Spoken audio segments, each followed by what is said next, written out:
नमस्कार साथियों। अब केमिस्ट्री में भी आपके पूरे 56 में से 56 नंबर आएंगे और इसके लिए आप प्रयास कर भी रहे हैं। पुराने चैनल के माध्यम से हम आपको नियमित अध्ययन करा रहे थे, लेकिन किसी कारणवश वो बंद हो गया है।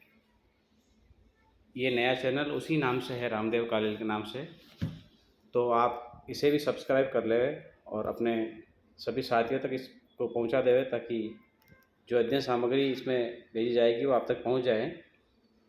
देखिए इस विद्यार्थी के किस प्रकार से 56 में से 56 नंबर आए हैं।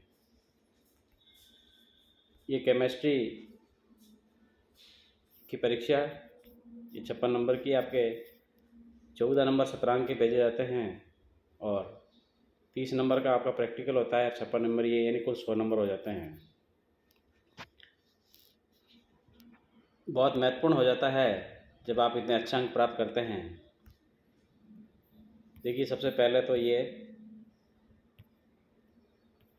आपके एग्रीकल्चर की जो केमिस्ट्री है उसका ये विद्यार्थी है।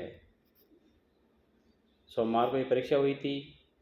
आपका माध्यम जो हिंदी है, और पिछले साल जो ये परीक्षा हुई थी, गत वर्ष बोर्ड की कॉपी है ये, 11 अप्रैल को ये परीक्षा हुई थी। और देखिए किस प्रकार पहला प्रश्न 9 नंबर का आपके आएगा। 9 में से 9 नंबर इसके आए, दूसरे में 4 नंबर आए, तीसरे में 8 में से 8 नंबर आए। इस प्रकार करते हुए ये पूरे अंक इसने प्राप्त किए हैं और ये जांचने वाले के यहाँ पर हस्ताक्षर है। और हिंदी में भी लिखा हुआ 56 नंबर। तो देखिए इसने क्या किया कि इसके पूरे नंबर आए और आपको क्या करना है। सबसे पहले देखिए किस विद्यार्थी ने पहला प्रश्न था जो 9 नंबर का था, उसके अंदर इसने सबसे पहला और महत्वपूर्ण काम किया वो ये था कि इसने ऑप्शन भी लिखे। आपको भी इसी प्रकार करना है, आपको ऑप्शन लिखना है। आप चाहे तो विकल्प पहले लिख दें, जैसे यहाँ पहला प्रश्न है वहाँ यहाँ बे लिख दिया आपने, और बे लिख करके फिर गोबर की खाद लिख दी, फिर एमाइड लिख दिया इसने, फिर ये NPK वाला है, 7 से कम pH की बात हो रही है यहाँ पर।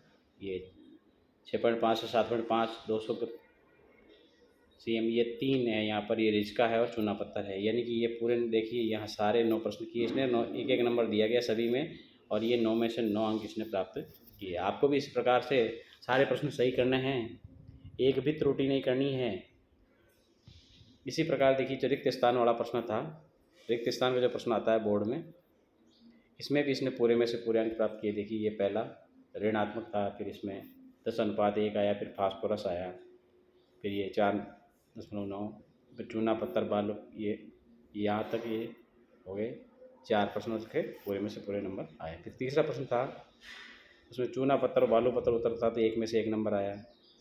फिर देखिए इसने ये आयन लिखा, और फिर ये 9.3 किलो कैलोरी और ये कैल्शियम सल्फेट वगैरह इसमें आ गए। और डी और नॉन इसका था। इसी प्रकार 7वां था आइसिनिया फोर्टिडा, और ये चित्र देखिए इस कॉपी में आप अच्छी तरह देख रहे हैं, ये बेखंड है। एक विशिष्ट बात आप इसमें देख रहे हैं कि ये जो राइटिंग है बहुत अच्छी राइटिंग नहीं है, लेकिन ऐसी राइटिंग लिखी हुई है कि जिसे आसानी से पढ़ा जा सके। आपको भी यही करना है, जो आप शब्द लिखो, जैसे ताज़ा और दूध लिखा इसने, तो ताज़ा और दूध के बीच में यानी प्रत्येक शब्द के बीच में हल्का सा अंतराल हो, उसे आसानी से परीक्षक पढ़ सके और आपको पूरे नंबर दे सके।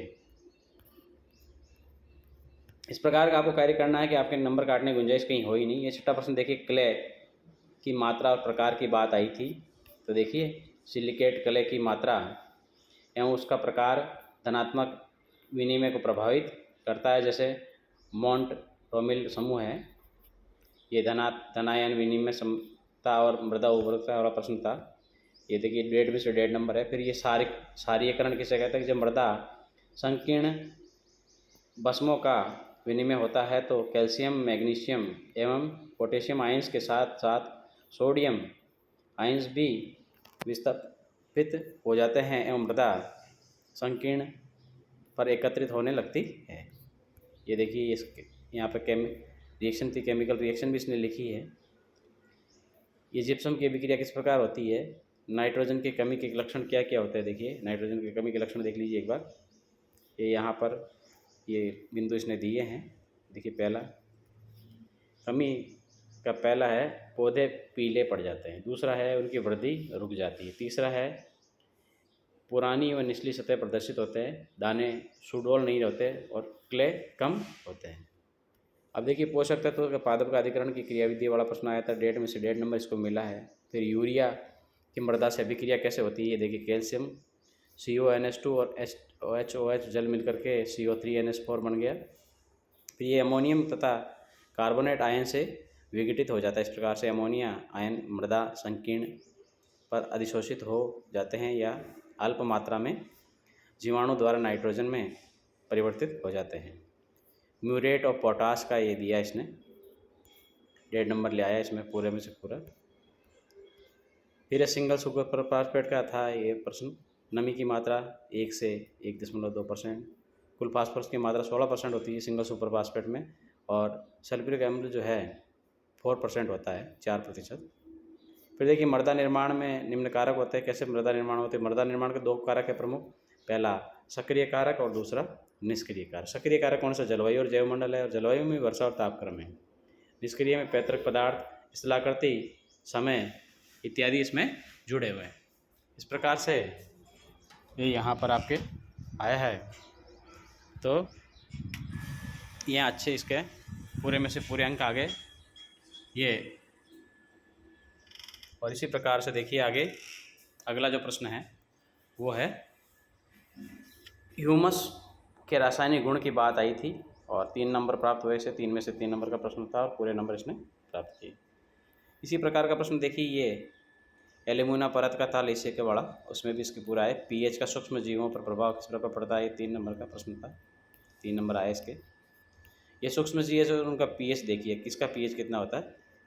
बैक्टीरिया का जो पीएच है 6.5 से 7.5 होता है, एक्टिनोमाइट का 6.5 से 7.5, कवक 3 से 9, एल्गी 3 से 9, फंजाई 3 से 9, बीजीए 5 से 8 और बेसिलोसाइड 6.5 से 7.5 होता है इसका।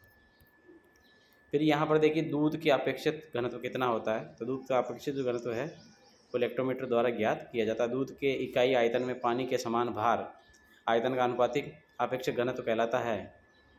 कैसे नापेंगे, पेट्री डिश लेंगे, इसमें इलेक्ट्रोमीटर हो, दूध का नमूना हो, स्क्रू जार, और किस प्रकार से नापना इसकी प्रक्रिया देखिए ये विधि लिखी हुई है। सर्वप्रथम काम में आने वाली सभी उपकरण को आशुद्ध जल से धो लें, तत्पश्चात दूध के नमूने को 10 ml तक स्प्रेड से भर ले हुए, इसके बाद उसमें HCl मिलाते हैं। इसे पाठ्यांक को नोट कर लेते हैं और 60F को आसानी से अधिक पाठ्यांक होने पर प्रत्येक फ़ारेनहाइट के लिए 0.2 बढ़ा देते हैं। तो ये प्रक्रिया इसकी दी हुई है। ये इलेक्ट्रोमीटर, ये ब्यूरेट, ये पाठ्यांक और इलेक्ट्रोमीटर है पूरा, पेट्री डिश है, किस प्रकार से इसको नापा गया है।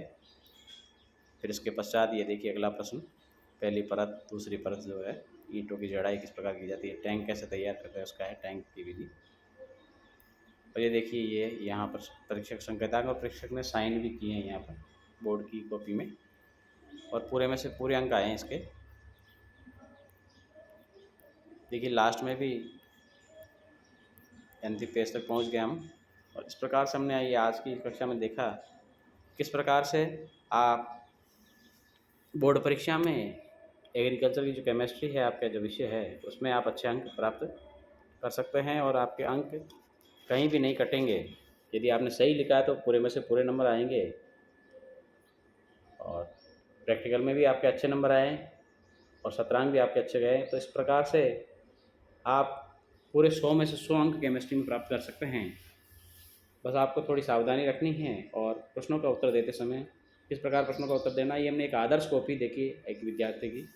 इसी प्रकार आप लिख करके पूरे 56 में से 56 अंक प्राप्त करेंगे और अच्छे अंकों से आप इस परीक्षा उत्तीर्ण करेंगे। और हम जानते हैं कि बोर्ड परीक्षा में के प्रतिशत बहुत महत्वपूर्ण होते हैं, यहीं से हमारी दशा और दिशा दोनों तय होती है।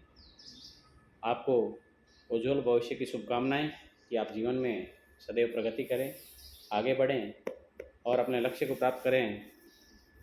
इसी प्रकार निरंतर अपने जीवन में सफलता प्राप्त करें। इन्हीं शुभकामनाओं के साथ जय हिंद, जय भारत, धन्यवाद।